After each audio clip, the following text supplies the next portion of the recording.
Chers amis, bonjour, bonjour à tous et à toutes. J'espère que vous avez passé de bonnes vacances, que vous êtes de retour ou peut-être encore en vacances et que vous n'êtes pas au mauvais endroit, et surtout pas à Barcelone, dans les rues de Barcelone. Alors il y a longtemps que je me suis plus exprimée, et là j'ai envie de m'exprimer parce que je trouve vraiment, et je n'attendais pas de moi que je la joue hypocrite, comme beaucoup. Ce monde, il est vraiment très très hypocrite. On vit dans une société d'hypocrites, je vous assure. Et c'est évidemment dramatique pour les personnes qui ont été touchées, les victimes. Mais encore une fois, j'ai envie de dire, mais comment se fait-il? Vous savez, on est vraiment en train de se faire manipuler par la masse médiatico-politique et qui vous dit... même pas peur, allez-y, allez, consommez, faites comme si de rien n'était, etc. Parce que vous savez, ça je trouve ça vraiment incroyable, parce que il vous incite à aller dans des endroits bondés de monde, pour vous inciter à acheter, à consommer, parce que c'est ça le but, c'est la loi du marché. Il ne faut pas que l'économie s'arrête, surtout pas, et c'est la raison pour la seule et unique raison pour laquelle ils vous disent allez, faites, ne vous arrêtez pas de vivre, etc. Pendant que eux, ils sont protégés, et quand ils sortent, c'est avec des gardes du corps, etc. Ne vous inquiétez pas, eux se protègent, et eux n'iront jamais se balader dans les rues bourrées de monde. Et ça, je trouve ça vraiment très très vicieux, parce que c'est ça. Alors, ils ont une grande gueule, là, j'ai lu des articles du temps de Cazeneuve déjà, même pas peur, il faut faire, vous vivre normalement, etc. Non, moi je crois plutôt que eux, ils le savent, ils savent quand ça va se passer, parce que l'Espagne, elle était ciblée depuis longtemps, tous les pays de la coalition sont ciblés de toute façon, à cause de ce qu'ils ont fait, en Afghanistan, Libye, Syrie, enfin d'avoir déstabilisé tous ces pays, d'avoir foutu le bordel en gros là-haut, et puis maintenant on en a les conséquences, tout simplement. Et donc tous ces pays oui, tous les pays qui sont contre Daesh, qui font des alliances contre Daesh, et bien sont visés. Donc il y avait déjà Berlin, la France, l'Angleterre, l'Allemagne, il manquait plus que l'Espagne, et puis il y en aura d'autres. De toute façon, la liste est non exhaustive, encore une fois, et ça, ils le savent. Ils le savent très bien aussi quand il n'y a plus de danger, parce que quand tout de suite après ils réunissent des milliers de monde avec des bougies, etc., pour faire, vous savez, le mémorial, pour pleurer, pour sortir les mouchoirs et se la jouer compassionnelle avec des tweets et les condoléances, etc. Enfin, le grand cinéma qu'il y a là autour. Et je dis qu'il y a du grand cinéma pour beaucoup de gens, c'est de la pure hypocrisie, parce que vous n'allez pas me faire croire que vous allez sortir et pleurer sur des personnes que vous ne connaissez pas. Déjà, quand c'est un voisin qui meurt, qu'on connaît, on ne sort pas le mouchoir. Alors, il faut arrêter un petit peu l'hypocrisie aussi, parce que ça, c'est insupportable pour moi, l'hypocrisie. Le mensonge et l'hypocrisie, c'est vraiment deux choses qui m'insupportent. Mais alors, à un point comme vous ne pouvez pas vous imaginer. Alors là, ce qui se passe, et je crois que les Français sont en train de se faire manipuler, bien évidemment. Moi, je n'y crois plus. Moi, je l'ai déjà dit, je ne vais pas revenir là-dessus. Je ne crois pas du tout. Je crois que le terrorisme est utilisé en Europe avec la complicité des Américains, etc., pour, à plus ou moins long terme, arriver à ça. Et ça, c'est très grave. Et ça, je crois que les Français doivent ouvrir les yeux. Ils veulent absolument, petit à petit, et pour ça, il est nécessaire d'imposer, de terroriser la population, comme déjà dit, comme beaucoup le disent sur Internet, dans la dissidence. Alors, pour arriver à un État policier, il faut qu'il terrorise la population et que la population finisse par dire « Ok, on est d'accord pour un État policier ». Alors, il faut voir un petit peu tout ça. Là, il y a un mec qui a écrit un bouquin, je vois là, sur le côté « État du monde, état d'être ». Je suppose que c'est un rapport avec ça, mais il y a des livres qui ont écrit là-dessus aussi, de toute façon. Alors, il faut voir un petit peu. 1 an de prison et 1 500 € d'amende pour la diffusion de fausses nouvelles. Alors, autrement dit, de fausses nouvelles de ceux de la dissidence, nous tous, je suis concernée, tout le monde, tous ceux qui ne seront pas d'accord avec le système et qui vont... Ça sera des fausses nouvelles, sauf que c'est les journalistes et les politiques qui, eux, balancent des mensonges à longueur de journée. La plupart du temps, c'est du mensonge. Alors, quand les téléphones deviennent des armes, littéralement, vous lirez les articles, parce que là, je ne vais pas le faire, ce serait trop long, mais très très intéressant, j'en ai lu quelques-uns, et c'est tout à fait ça qui est en train de se passer. Canada vers la criminalisation du boycottage d'Israël, oui, vous ne pouvez plus rien dire sur si vous... parce que le régime là-bas, la politique de Netanyahou, etc., laisse à désirer aussi, et c'est un petit peu de l'abus de pouvoir, tout ça. Alors là, les téléphones qui deviennent des armes, littéralement, c'est un truc de ouf, quoi. Aux États-Unis, il faut voir les armes qu'ils ont. Et nous, on marche avec les États-Unis, vous avez compris ça. Alors là, quand manifester deviendra criminel, là c'est pareil, vous ne pourrez plus, c'est terminé la manifestation, vous ne pourrez plus, alors profitez-en pendant que vous pouvez encore, vous les jeunes et tout ça, allez-y, parce que vous ne pouvez pas vous imaginer le monde qui vous attend et ce qui vous pend au nez. Voilà. Il y en a un autre encore, un bouquin, là, Au nom de la vérité, ouvrage d'exploration abordant quelques réalités cosmiques, terrestres et sociétales importantes, ainsi que certains principes des connaissances de soi. Ça, c'est encore une autre histoire. Bon, bref. Alors, Royaume-Uni, les enseignements obligés de dénoncer à la police leurs étudiants suspecte. Alors là, j'ai aussi entendu une émission sur une radio que je ne nommerai point parce qu'elle fait un petit peu trop l'apologie du multiculturalisme et du vivre ensemble. Absolument, il faut absolument vivre ensemble parce que sinon vous ne pouvez pas exister. Et oui. Et donc, et même, enfin bref, faut voir l'apologie... la promotion du multiculturalisme, de l'immigration massive, etc. en ce moment, partout, jusque dans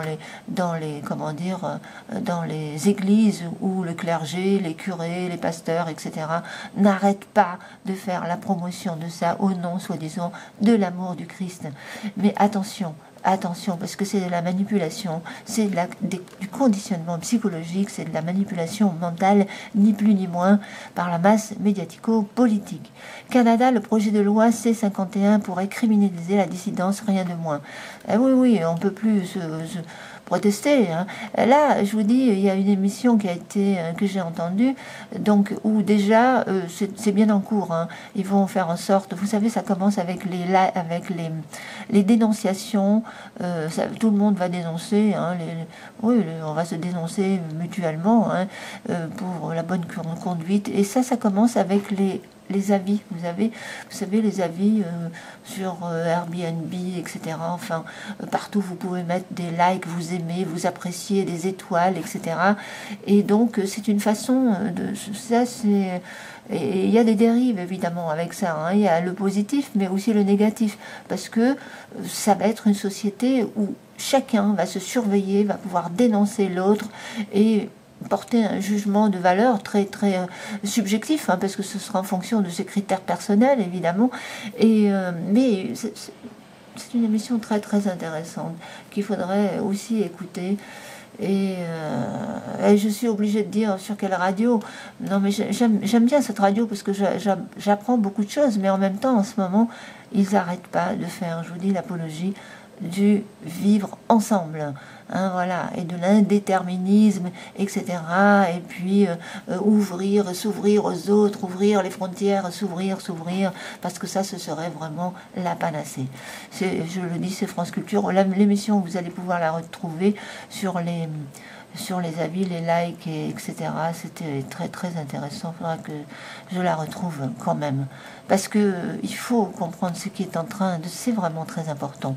C'est vraiment très important pour les générations futures. Et nous, on sera moins concernés parce que je serai plus de ce monde, je pense. Mais parce que enfin bref, je vais pas me suicider, mais bon, c'est pas moi qui décide. Il se peut que je vive très très vieille, j'en sais rien. Mais bon, il se peut que je parte demain. Bon, toujours est-il que non, je ne suis pas là pour parler de moi. Alors, Canada, le projet de loi C-51 pourrait criminaliser la dissidence, rien de moins. Alors ça, j'avais déjà dit. Alors, alors maintenant, ouais, ça aussi. Attendez, il y avait d'autres, attention, c'est de pire en pire. Alors, ils veulent une guerre civile et ils l'auront, une cinquantaine d'actes anti-musulmans en France. Ça aussi, ça fait partie du schmilblick pour arriver à une espèce de chaos social pour ensuite sortir ce genre d'arme, parce que regarde un peu, une arme invisible qui vous brûle sur place. Bienvenue au contrôle des foules. Alors ça c'est aux États-Unis, mais comme on marche avec les États-Unis, que les États-Unis ne veulent qu'une chose, c'est le contrôle de l'Europe, déjà économiquement parlant, et puis ils veulent le contrôle militaire aussi. C'est la raison pour laquelle, enfin ça n'engage que moi ce que je dis évidemment, tout ce que je dis, je ne prétends pas détenir la vérité, mais je crois que c'est ça. Je crois qu'ils veulent nous démilitariser. C'est pour ça qu'ils ont fait une coupure dans le budget militaire, pour que les Américains puissent avoir eux le contrôle en cas où ça va mal pour la France. Eh bien les Américains, une fois de plus, ils vont arriver en sauveur. C'est tout, voilà. Et puis imposer aussi leur état policier, parce qu'ils ont vraiment toutes les armes, et des armes répulsives aussi pour empêcher les manifestants de manifester. Ils ont des espèces d'armes, et il y a un rayon ou un champ d'énergie qui sort de là, et qui fait en sorte que ça repousse la population. Vous ne pouvez strictement plus rien faire.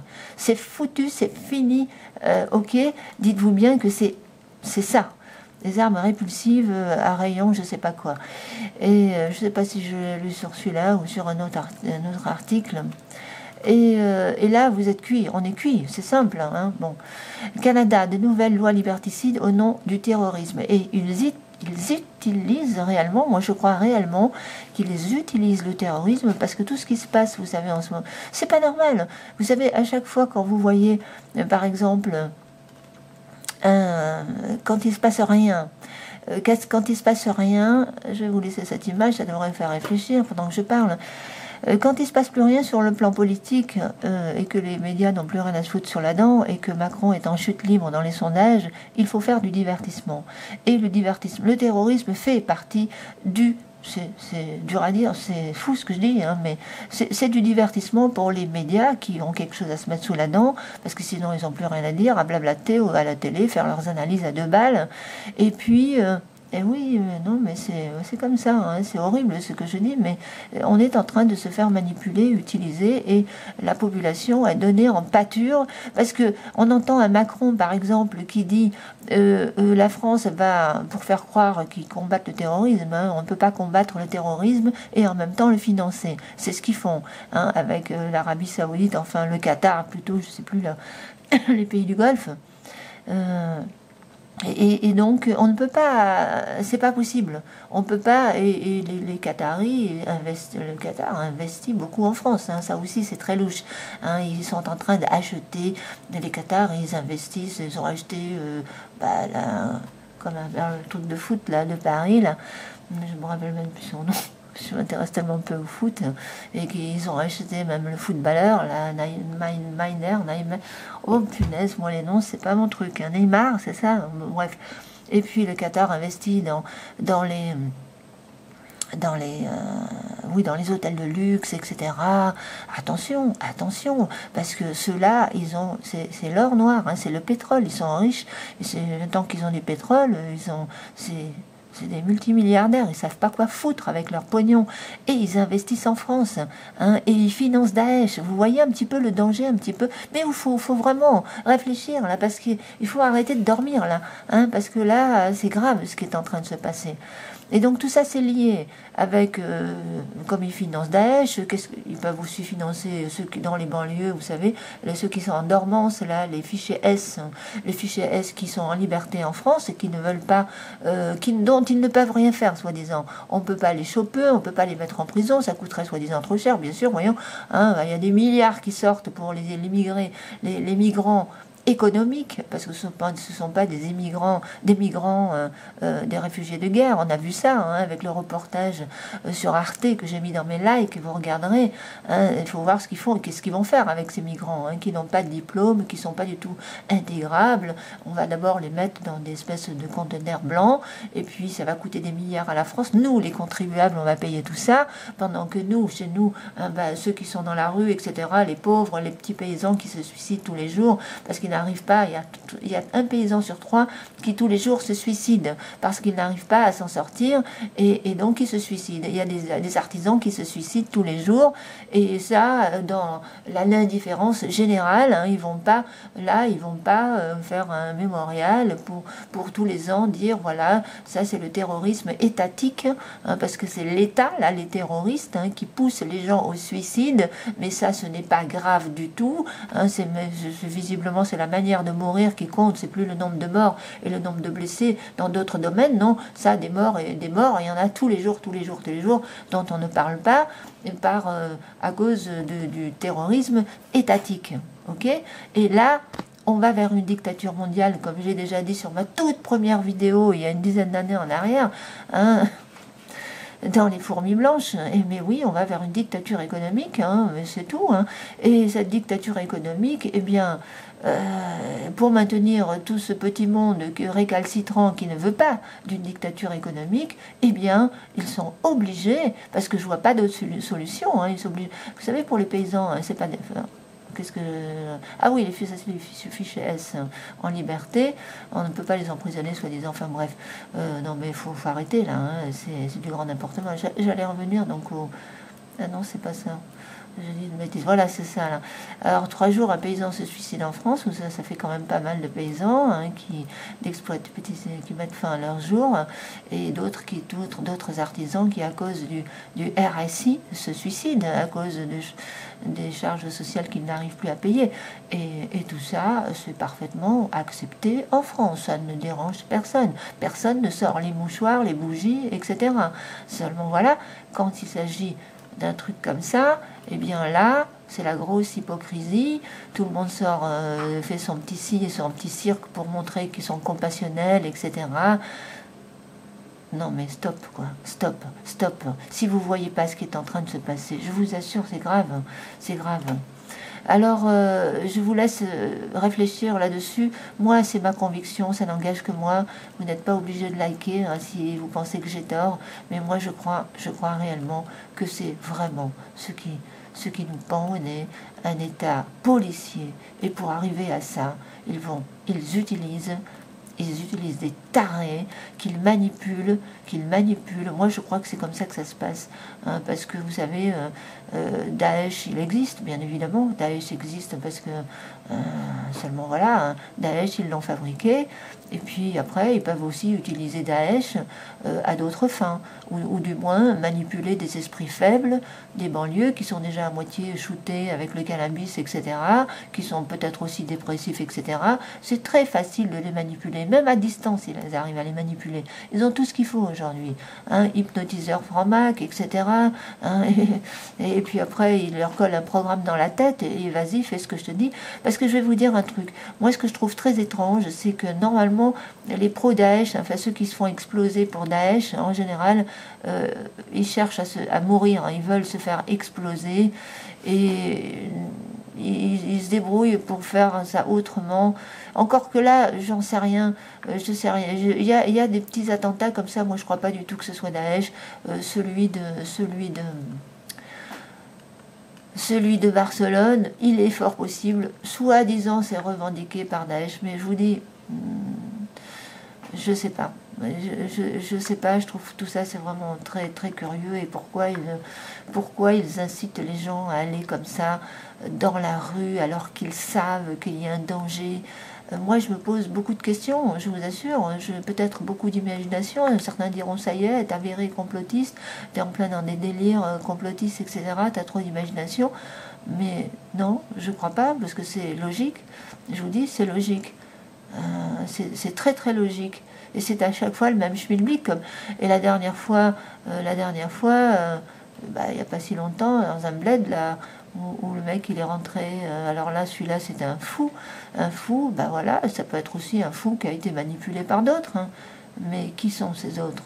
Est-ce que c'est des islamistes radicaux? Ou est-ce que c'est les services secrets avec l'État terroriste? Je sais pas, moi. Franchement, il y a trop de choses étranges. dans tout ça. Et je vous dis, ça tombe toujours pile poil et quand il ne se passe plus rien politiquement, et quand Macron est en chute, là, Macron est en chute libre, ça c'était prévisible aussi, hein, on l'avait tous prédit. Et donc, il ne faut pas trop que... alors, pour un cash... Enfin, pour passer à autre chose, on va dire, eh bien voilà, le truc, ben voilà, un terroriste, hein, rien de tel qu'un petit attentat terroriste. C'est horrible ce que je dis, mais c'est ce que je pense, c'est tout. Voilà. Et c'est pas impossible du tout. Parce que moi je comprends pas, et j'ai l'impression vraiment que la foule, le peuple est donné en pâture. Ouais, elle est donnée en pâture au lieu de protéger le peuple, au lieu de le dissuader d'aller dans des zones où c'est peuplé de monde, surtout à Barcelone, qui était ciblée, hein, soi-disant, par Daesh, en supposant que ce soit Daesh. Vous voyez ce que je veux dire? Enfin, voilà, quoi. Bon, allez, je vous laisse réfléchir sur tout ça, hein, lisez ces articles-là, parce que franchement, c'est à vous dresser les cheveux sur la tête, hein, ce qu'on lit dans ces articles. Et comme nous, on marche avec les Américains, hein, on copie tout sur les Américains, vous avez compris, et que les Américains, ils veulent le contrôle, ils veulent faire le gendarme du monde et contrôler, et ils vous ont foutu la merde dans le monde, de partout. Moi, je suis dubitative et je reste dubitative. Sur ce, je vous dis merci pour l'écoute. À bientôt.